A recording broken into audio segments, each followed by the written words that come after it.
Happy holidays from the Behind the Bells podcast. Marker. And action. This is Behind the Bells, the show that takes you behind the magic of your favorite Christmas movies and shows. Within the background of every Santa Claus, reindeer, and stocking is a story. Where did it come from? Our Christmas movie expert will unravel all of that and give you the full story. Sit back and enjoy another episode with Robert Nicholas.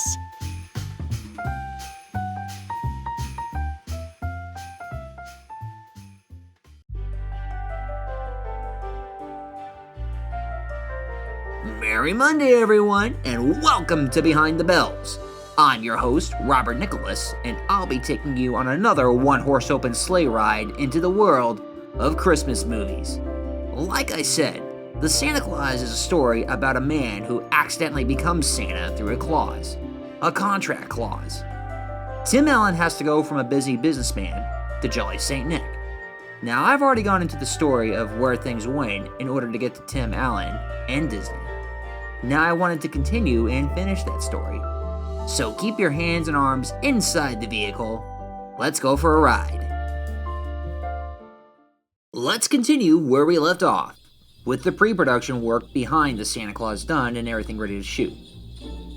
So before we begin, I recommend that you go back and listen to the first part. That goes into much more extensive detail, but here's a short version of what I've already said. This is one of the first stories about a modern Santa taking the reign. The movie came out in 1994. It remained a nostalgic favorite of mine as a kid. The script was written in 1989 by Steve Rudnick and Leo Bevenuti. The script was sold to Outlaw Productions. Outlaw was the one who got the script over to Tim Allen's manager. Tim got the idea to Home Improvement's producer, Jeffrey Katzenberg. Jeffrey Katzenberg got the movie set up under Hollywood Pictures. Production was set to begin in 1994. Eric Lloyd, Wendy Crewson, Judge Reinhold, and Peter Boyle were all the big names casted. And finally, it was decided to make the elves children. Disney had the financial side of things already set. Now all they had to do was make the movie. It was clear that there was a lot of pressure on everyone. Director John Pasquin had a lot of sitcom experience and some TV movies, but still had to make a feature film. Tim Allen never led a movie. Eric Lloyd was about to make his debut. Even Katzenberg had to show that the late 80s period of Disney's success with Who Framed Roger Rabbit, Beauty and the Beast, and The Little Mermaid were not just lucky flukes. In fact, The Santa Claus was about to become Disney's first Christmas movie in a while. The last theatrical Christmas movie that Disney put out was One Magic Christmas. But even that was a Canadian production that they only picked up for distribution and didn't really have a say in the creative side of things. This was a 100% purebred Disney movie. Would things go together? How would it perform in a crowded market? Well, let's take a look and see what happens. This is part 2 of the Santa Claus story.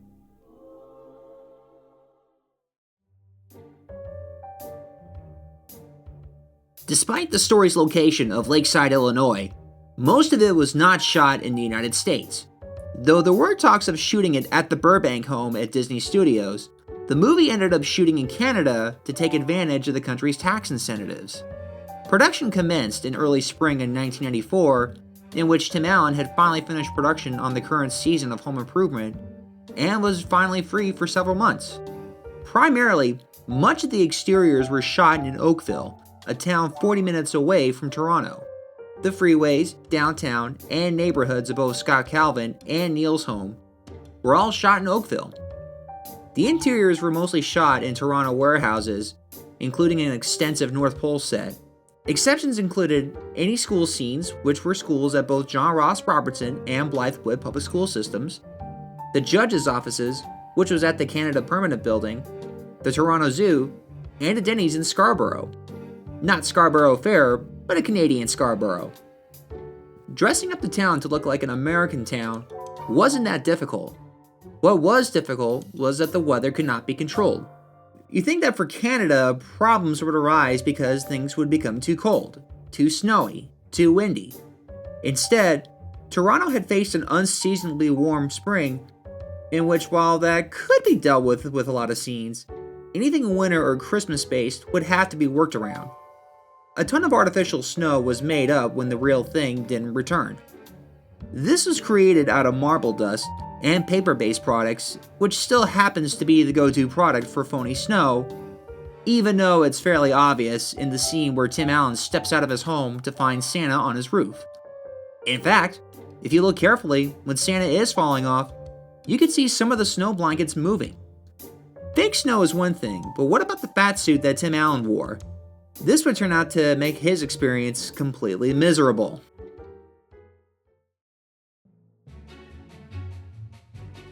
Both the fat suits and the reindeer animatronics were created by the same special effects shop that had designed the alien xenomorph from Alien 3. For the first half of the movie, Tim Allen remained his skinny self, though once the physical transformation begun, the rest of his performance would find him under a fat suit. 3 were made depending on what stage he was in. I'd say the first is noticeable when he starts to go back to work. The second is when he receives boxes and boxes of the quote-unquote list. And the last is when his hair and beard keeps coming back fast and pure white no matter how many times he shaves. Each suit was made out of body cast of Tim Allen, which would then be filled with a substance called belly jelly before being painted to match Tim's skin tone before finally adding hairs wherever needed. Hairpieces and beards were also designed for each Santa stage. On top of everything, facial prosthetics were also created to match the rest of his body. They were designed to ensure his facial expressions could still be seen under his cheeks and beard. The makeup process overall took around 4 hours to get ready, wearing it for a full 18-hour workday, and about 2 hours in the end to remove it. For someone shooting in the warm spring, let alone any hot weather, this can be hell. Wearing a fat suit and prosthetics for hours is a lot like playing a character at Disneyland. According to Tim, he was consistently miserable whenever he was under the makeup. The worst was when he was working in non-air-conditioned indoor sets in which his own suit sweats would create heat rashes and scars from his own scratches. In fact, the itchiness on his face would get bad enough that he used pencils to get to them, poking holes in the prosthetics, giving him a Santa Claus Freddy Krueger appearance, and also pissing off the crew as that meant having to send him back for brand new makeup and more work. All this alone caused Tim Allen to have occasional fits and even profane rants, forgetting that he was on set with kids. In the scene where he went to the doctor and had to get on a treadmill, running with the fat suit only made things twice as bad. The shoot took a whole day and almost caused a fight between Tim and director Pasquin when he kept being told they needed one more take. Still, Tim knew that this movie was going to make or break his career and sucked it up. He was quick to apologize and made the most of his performance. Though he knew to interject enough of his own personality into the role, he also wasn't trying to quote-unquote reinvent the character and played the part as sweetly, smartly, and with respect as a figure that children would look up to. Speaking of children, many of the children that played elves saw the production as a chance to work with the real Santa. Most of them were young enough that they saw and genuinely believed that Tim Allen's character was real. I'd be curious to see if they still believed it after seeing Santa curse and complain about his outfit. Anything's possible. While this experience of working with kids this young proved harder for Tim than he was used to on Home Improvement, he would always apologize for any further misconduct like that. But still, with any production involving a lot of children, this meant trouble. Along with keeping them focused, they were only allowed to work a certain amount of hours given the child labor laws. They would usually have shorter days, especially if they were shooting any North Pole scenes. This may be why whenever there were scenes with a lot of kids running on screen, they're never that long. In fact, most of the North Pole sequences were led either by the stern head elf Bernard, played by David Krumholtz, or the sweet-faced Judy, played by Paige Tamata. Even though Bernard is clearly a teenager at that point, the film was smart to make him the oldest of the elves, thus the most experienced and likely to have gone through several Santas, which may explain why he never questions about the previous one just murdered. To him, people have stepped into the role and never failed to reject it. If Charlie's role was to be the catalyst for Tim Allen's character development, then Bernard's role was to be that entry point from reality into fantasy. I have to appreciate that within Bernard, that he was created more like an experienced lawyer who simply has so much other work on his hand that one person's death doesn't exactly shake him. He reveals the quote-unquote Santa Claus contract on the business card that examines Scott's new role, telling him that there's no getting out, and just walks away. His response to any complaints are, "Tough. You're the new Santa. Deal with it." Judy has more of an emotional understanding on not just filling in the role of Santa, but how adults lose their touch with the more fantasy side of their imagination. Though this is her only significant scene, she does fulfill the movie's role in comparing Scott's journey into a reawakening into faith, as she quotes, "Seeing isn't believing, believing is seeing." It's typical in a lot of stories about Santa, but I've always liked the connection similar to one's belief in other people, in which they sometimes have to believe that one is more capable than they realize. Now, what about the main kid, Charlie? Eric Lloyd found working with Tim Allen a lot of fun, despite the occasional curse or outburst. If anything, he found Tim similar to relatives in his own family and easy to work off of. Now, an interesting side note, Eric's front teeth in the entire movie were prosthetics. The young actor was playing a hockey game just before the start of production, and they were accidentally knocked out. Because of that, scenes without him were moved up, while an orthodontist could make new ones in place. They were worn for the entire production. End side note. The majority of production was relatively smooth. Director Pasquin knew it was important to let Tim hone in his comedic skills by improvising. This is where I think he shines the best. Some scenes of his improv include the parent meeting with the principal, a toy business meeting, the police station interrogation, and any scenes where he talks about Neil. Even the dance he does with the elves on Christmas Eve to the ZZ Top song, Sharp Dressed Men, was secretly filmed when he was messing around and Pasquin thought it was entertaining enough to add to the movie. Production finished at around late August of 1994, where everyone returned to Burbank. So, what was about the change in post? Well, we'll get to that in a moment after a short break. And now back to the show with our Christmas movie expert, Robert Nicholas.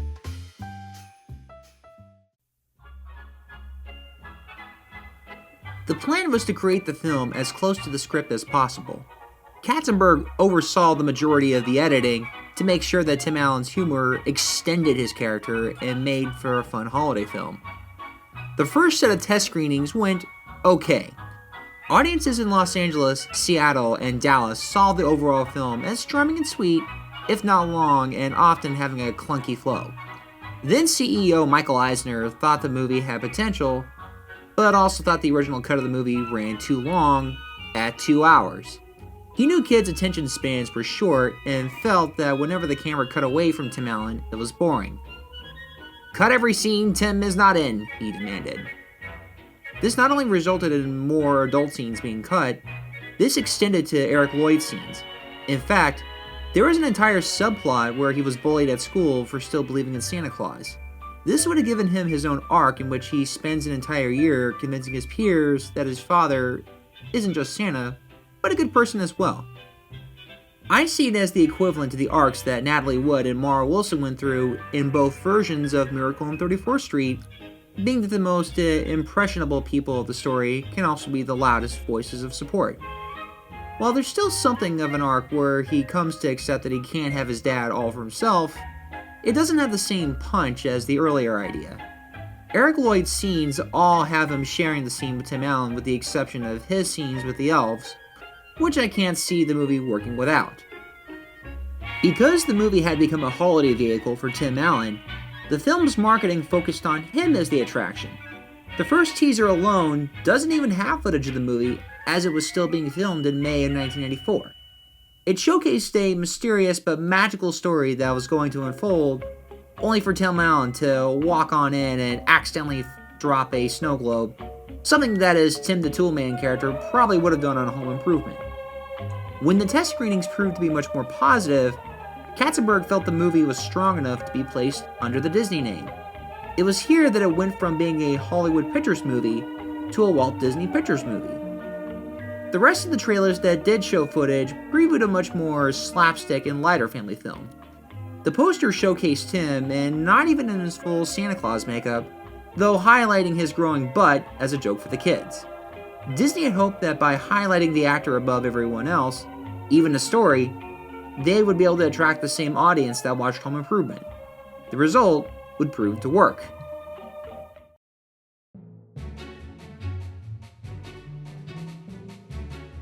The movie was widely released on November 11th, 1994, where it debuted at the number 2 spot at the box office behind the Tom Cruise movie Interview with a Vampire. The movie grossed around $19 million on its opening weekend, already surpassing its own budget. The Santa Claus played well throughout November, even bumping to the number 1 spot on its third week, where it grossed another $200 million. Despite the heavy competition of other big releases like Star Trek Generations, Junior, Stargate, and other family films like The Pagemaster, the remake of Miracle on 34th Street, The Swan Princess, and another re-release of The Lion King, The Santa Claus proved to be a popular movie. It continued to play throughout December, remaining at the number 2 spot until Christmas week, when its revenue finally started to decrease. To be fair, how many people are going to watch a Christmas movie after the season ends? It left the theaters out after the second week of January, where in total, the movie grossed around $189 million worldwide. This was a big profit for Disney, who was already riding off the monster success of The Lion King from earlier that year. The number might seem small compared to the billions of dollars that Disney currently makes off of the Marvel and Star Wars movies, but you have to remember that Disney had just come out of the dark times, and within that 90s era of a renaissance, any profit like that was still unimaginable. The movie had grossed almost 9 times its budget and had proven Tim Allen could be a box office draw, thus giving him more confidence for his next movie, Toy Story. Speaking to Tim during this period, he had the number 1 hit movie, a number 1 hit TV show, and a number 1 hit book, Don't Stand Too Close to a Naked Man. I can't recall another actor who was able to achieve such a position at the same time.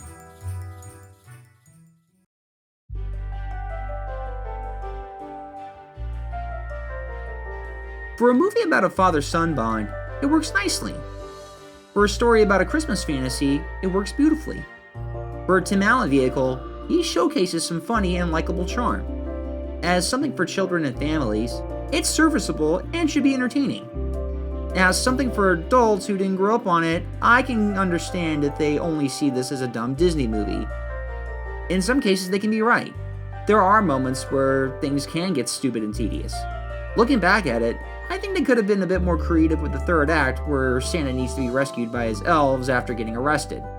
It does show off some Christmas spy gear, but it makes you realize, why didn't they just use that same gear when the first Santa fell off?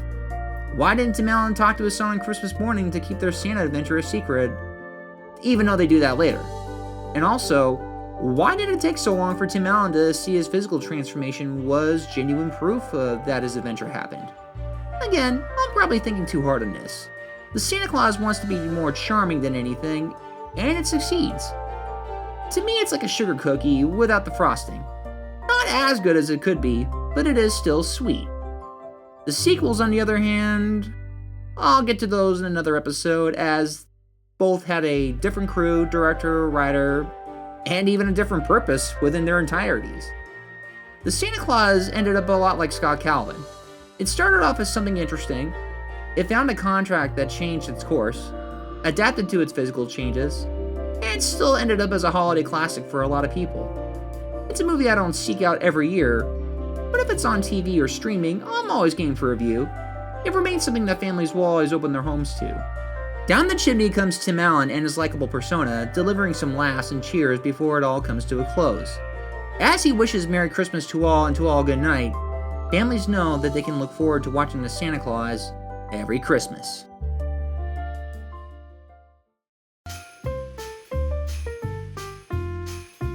Thank you for joining us on this sleigh ride into the magical world of Christmas movies. Check us out for weekly rides into your favorite Christmas classics and their histories.